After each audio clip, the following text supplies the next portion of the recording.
আমাদের চ্যানেলের এই শিক্ষণীয় ভিডিও যদি আপনাদের একটু হলেও উপকারে এসে থাকে তাহলে অবশ্যই আমার এই চ্যানেলের ভিডিওগুলি প্রচুর পরিমাণে বন্ধু বা বান্ধবীদের সঙ্গে শেয়ার করে দেবেন। চলুন বেশি কথা না বাড়িয়ে ভিডিওটা শুরু করা যাক। ফার্স্ট প্রশ্ন, সজনেখালি অভয়ারণ্য কোথায় অবস্থিত? উত্তরটি হলো দক্ষিণ চব্বিশ পরগনাতে সজনেখালি অভয়ারণ্যটি অবস্থিত হয়েছে।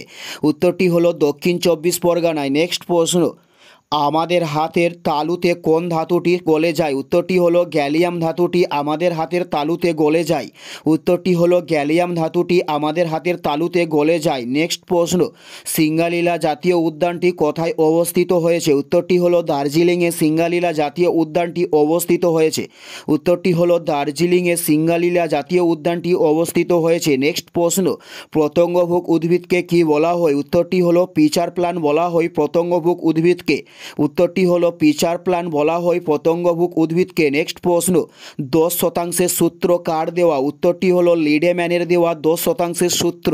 উত্তরটি হলো লিডেম্যানের দেওয়া 10% সূত্র বলা হয়ে থাকে। নেক্সট প্রশ্ন, লেড পেন্সিলের লেভেলের শতাংশ হলো কি? উত্তরটি হলো 0% লেড পেন্সিলের লেডের শতাংশ।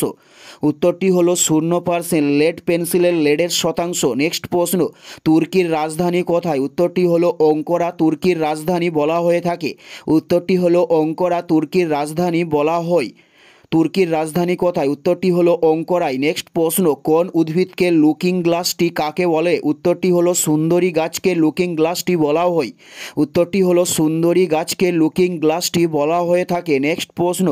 নেক্সট প্রশ্ন হলো কোনটি রবি শস্যের উদাহরণ? উত্তরটি হলো ধান একটি রবি শস্যের উদাহরণ।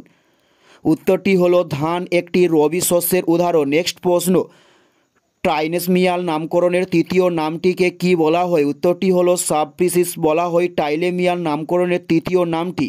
উত্তরটি হলো সাবস্পিসিস বলা হয়ে থাকে। এটাই ছিল এই ভিডিওর লাস্ট প্রশ্ন। আর কোন ধরনের শিক্ষণীয় ভিডিও আপনারা প্রতিদিন দেখতে চান অবশ্যই কমেন্টে লিখে জানাবেন। পুরো ভিডিওটা দেখার জন্য আপনাদের প্রত্যেককে আমাদের ইউটিউবের পক্ষ থেকে রইল অসংখ্য ধন্যবাদ। Thanks for watching.